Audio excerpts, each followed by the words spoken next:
Taka has been better. So maybe Saul will be a pickup, or maybe Idris will be a pickup, but Castro, a relatively good pickup. And for the last pickup, they can't just go back for their Ozo, just be, comfortable with their pick. If not, then Batiste will work well against that of Fortress and even Vox in that early game. So, but they will go with Scarf in 2.9.1. What do you think, Mini? We've got a sad Minimiter. They had such a good comp to pick Saw. They were against the Vox. They had Lyra. But no, they wanted to go for double squishy comp. They wanted to go for disengage and poke and kite comp with this Kestrel Scarf. It makes a lot of sense. Fortress is the best Lyra counter there is, so it's a smart captain pick for the side of Bren Esports. Now they need to go for a dive hero. Maybe they banned Alpha away from themselves, so they can't pick that. Attacker's banned, so maybe a Reza. CP Catherine, I didn't cut out. I'm just stunned in disbelief that we're going to see maybe a CP Fortress, actually. It would make a lot more sense. But I was just thinking, what jungler are they going to pick? Oh, they picked Catherine. It's going to be CP. No, it's going to be a Captain Catherine to counter Kestrel. Captain counter Kestrel. Wow, that's a lot to say. And a jungle Crystal Fortress. That was a bit of an interesting thought from me. CP Catherine may come back into the meta, but maybe not in 2.9.1. But over to the side of J3X Inferno, I'm really liking the draft. Of course, you may be sad right now because they did not go with it. Saw push comp. But they have got very good poke in the early game, and they have got very good early game pressure, especially against a Fortress, a Catherine, and a Vox. So the side of J3X Inferno, as long as they can just work their team come well, as long as they can push and take advantage of the early game they have got with their team comp, they can come out on top. But seeing as how they have played in the previous game, they just play, very relaxed, very chilled. And although they put some sort of pressure, the moment the pressure is like retaliated, they just back off, they turtle up, and they are afraid, to just come back up to fight. So in this case, if they do allow that Fortress to breathe, which I hope they don't, they might just push this in a game of 3. Yeah, the real problem for J3X is that they have a very late game composition, so they'll probably think, okay, no need to invade Fortress, let's just farm up to our power spikes. But the problem with that is as soon as level 6 hits, which will be about 4 or 5 minutes in, Fortress is going to beat you in a team fight. He has so much engage, Lyra only has so much disengage, that Fortress comps love diving, and they love going from their base to your base, diving all the way across the map. And Lyra is quite good at disengage, but I think the Fortress will be better off at diving in. And so, obviously, it can work, the Lyra and the poke, because you have 2 poke heroes. Kestrel, Scarf, really good at just running away. But Fortress is so good at chasing up, especially with a double captain comp, that it's going to be tough for Kestrel and Scarf to stay alive post level 6. Yeah, but now we do see J3X actually coming back to play for the side of Bren Esports. So I don't think at least we'll be seeing mistakes like in the previous match when Hated You was playing. I don't know, one to just that early game blood, that Hated You gave over to the side of J3X Inferno. I personally think that was a positional mistake, and he just was just so out of position. He wasn't part of the team. The team was trying to secure that Treant. But now with J3X back, I'm sure the side of Bren Esports just looks so much stronger. And they have probably trained with this comp before. Because let's just be honest, Renegades are the first team. Renegades is the first team to actually bring out this Fortress. And they were so very persistent, although from the desk itself and the casters, we just talk about Fortress and we just say that, Fortress is just not the best CP jungler right now because of this and that. But Renegades is just so very persistent. They won their Fortress, and maybe the side of Bren Esports have picked up a thing or two and just want to run with this CP Fortress now. Yeah, we're seeing a Dragon Blood contract picked up from J3X, so maybe we're going to see some aggression from Bren Esports early on. You don't tend to see Dragon Blood contracts picked up unless they have a very early game comp. So Fortress is good at applying it, so is Vox, so it does kind of make sense. But then again, I would have expected a very more passive game from Bren Esports. They're currently 2 versus 3. They're going to go in and get a bit aggressive. J3X trying to get a bit of damage. He's going to back off under his turret, and he's going to be okay. So yep, and J3X Inferno have a bit of early game damage. Yep, and this is what I'm talking about. The side of J3X Inferno, they have got very good early game siege, right? You have got a Castro, you got Lyra. For the early game poke, you definitely do come out on top, especially up against J3X and the likes of Vox as well. But of course, the Storm Guard will keep Gassing X alive and healthy, relatively healthy, but Mr. Jim very, very low. Another poke from Scarf, if not the Nibin Beam, will be able to take him out. And basically the poke coming through, as long as they constantly apply this sort of pressure. And we see this comp a lot. And it's generally from the side of impunity as well. They apply pressure, put on so much pressure. First turret just goes down almost immediately, 4 minutes in, 6 minutes in. And it will be very, very good. But now, Gassing X going in for the stun. Yeah, it's going to be on to Kahlua, but Baby knows that they are low. That's a lovely group, but that's first blood picked up by Baby on this Scarf. We said that the J3X Inferno might be a bit too passive, but they are being very aggressive. Kestrel already picked up a minion candy for herself. You don't trust the captain to pick them up, you can pick them up yourself. Fortress going back to the base, will be able to get there. And you cannot, Mr. Jim cannot pressure this Kestrel, mainly because of the Lyra, but also because of that minion candy, which means Kestrel's going to win any trade that they do in lane. Even though you picked up a Dragon Blood on Guessing X to try and help your early game, Kestrel and Lyra are just going to out damage you early on. So now, Nibin Beam take a little bit of poke, but he's the Kestrel.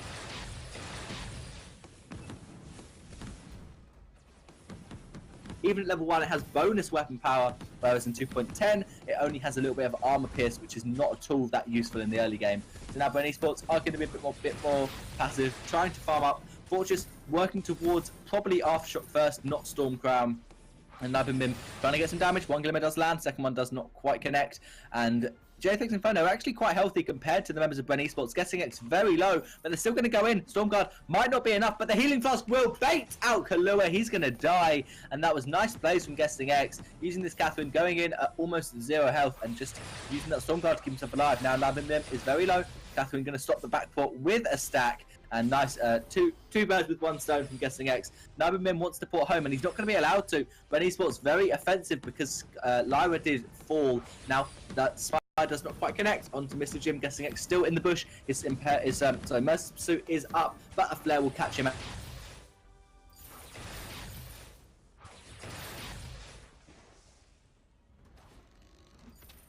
Fortress will actually go for that Aftershock first item rather than a Storm Guard, as we all saw, right? Storm Guard, the Storm Guard banner is good. Storm Crown is just not a good item anymore, right? It just doesn't justify. It takes so much longer if you go through the Storm Crown path to get into Aftershock, Aftershock Power Spike. So I hope Sync One will go for the Aftershock.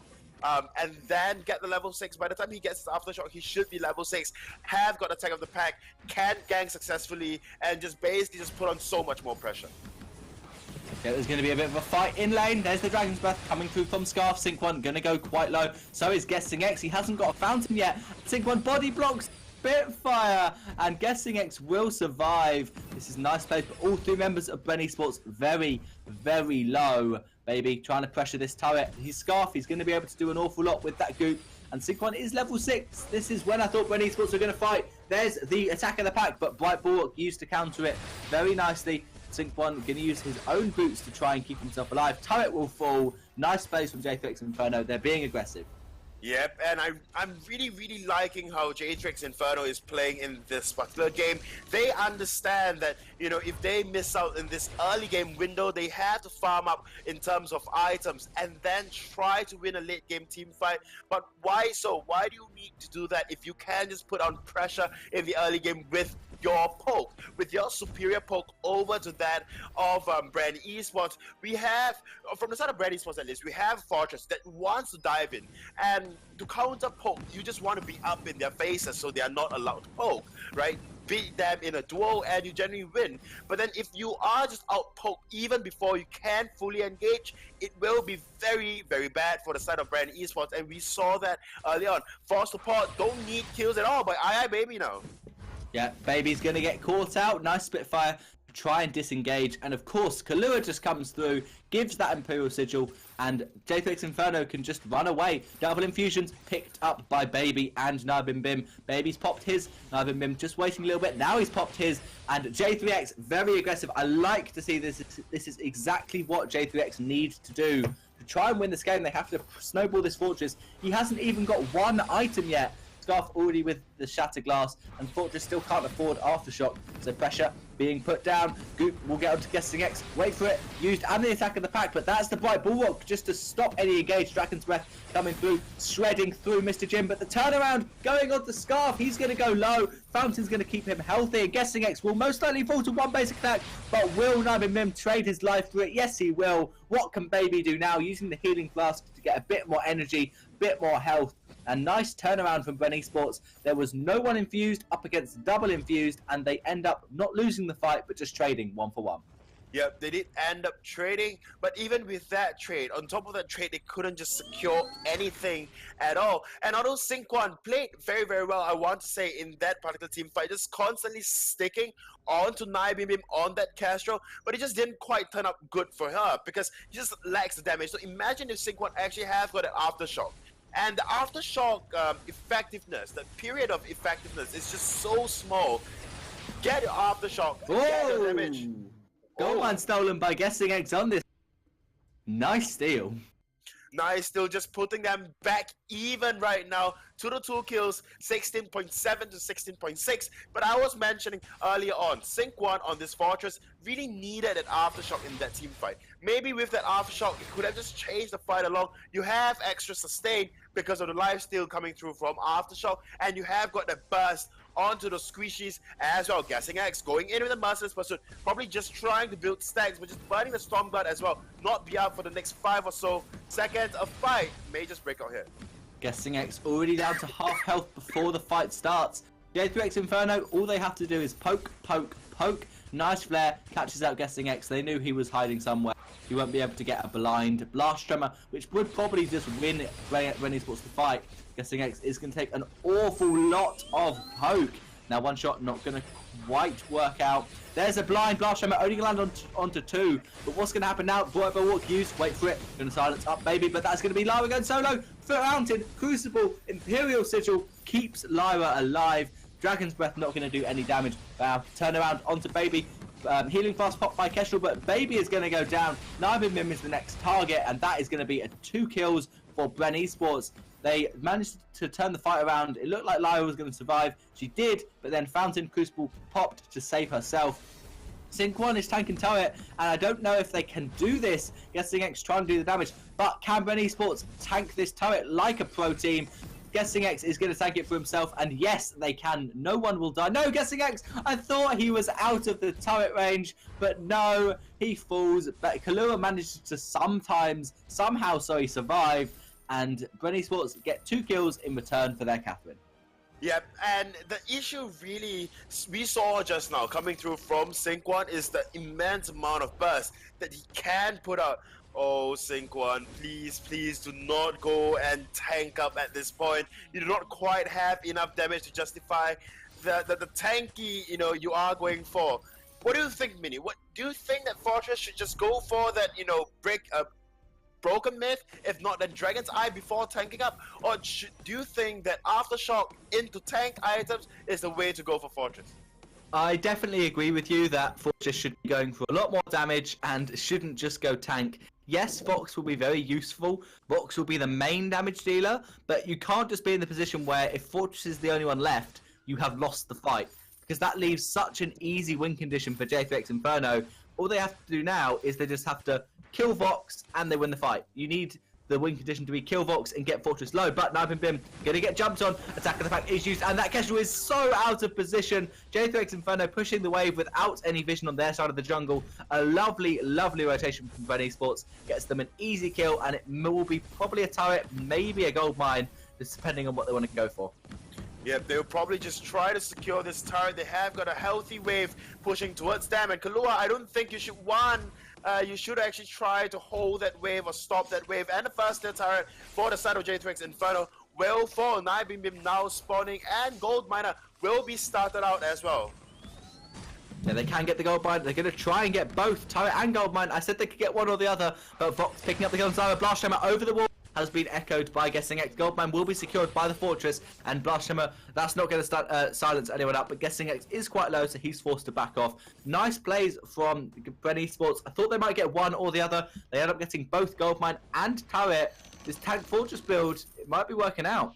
it might be working out for the side of Bren Esports at this point, but comes late game when you see just so much damage coming through from iBaby and Nibim, it will be difficult to just hold up even if you do tank up. However, we do look over, just looking over to iBaby, 11:40 in, right? Close to 12 minutes, and iBaby is sitting but only on a shatter glass. It is not looking good for this Frosty Dragon right now at all. And although Nibim have got a Sorrow Blade into that of Tornado Trigger, just lack those damage once again. So not much damage throughout the board, across the board. So I guess, you know, Sync 1 can really just go for, you know, how he's building right now.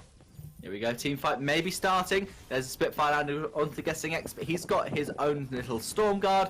That's Truth of Tooth used by Fortress, but they don't want to go in too aggressive.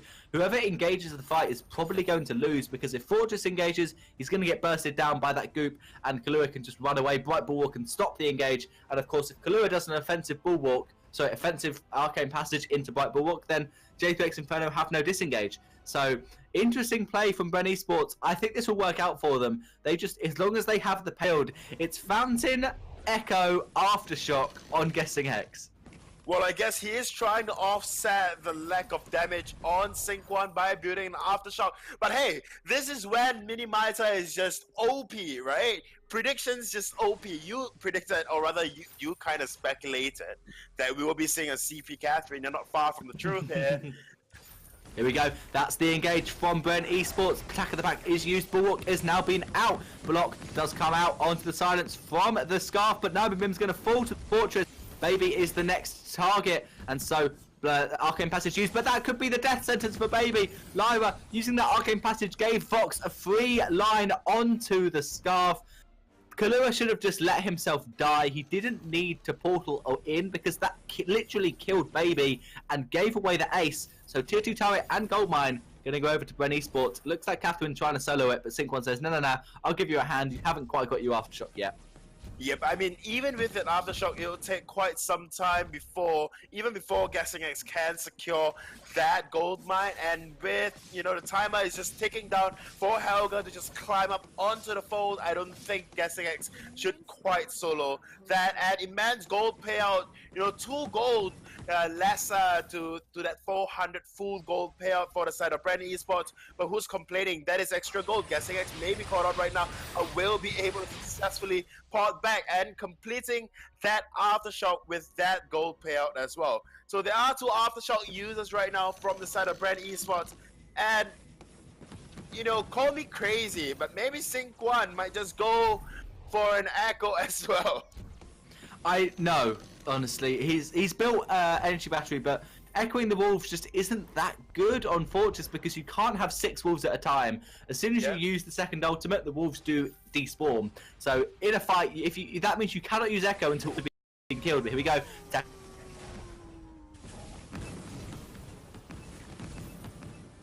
The focus. Sorry, that's going to be Nibim Bim being focused down there. Guessing it's trying to 1v1. The Aftershock proc does get the kill. Ridiculous is one way to put it, with Catherine getting that kill. And Sync 1 able to secure the ace.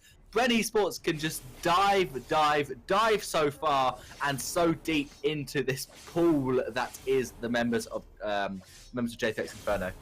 I mean, they are tanking out. Maybe not Mr. Jim, but both Sync 1 and Guessing X, they are off tanks right now, right? So Guessing X opting to go for that Aftershock build on Catherine means that he can easily, you know, that the team, his team, can easily just change targets and then have Guessing X just chase down Nibim and still be able to secure the kill. Whereas if in, you know, another case, another universe, when Guessing X did not go for that Aftershock build, maybe Nibim could have just gotten away and not, you know, be taken down at all. But I guess it is innovative. It's rare we see, you know, Aftershock built on Catherine in the current patch at least. But I like this aggression coming through from the side of Bren Esports. Yep, here we go. They know they need to dive. They're just going to dive very... Problem is, J3X Inferno have got their tier 3 turret and they have their Vein Crystal. and Sanctuary to back to if Bren Esports go too deep. Blast Shimmer going to come down, and no block from Kalua. He thought that there wasn't going to be a follow-up. He was right.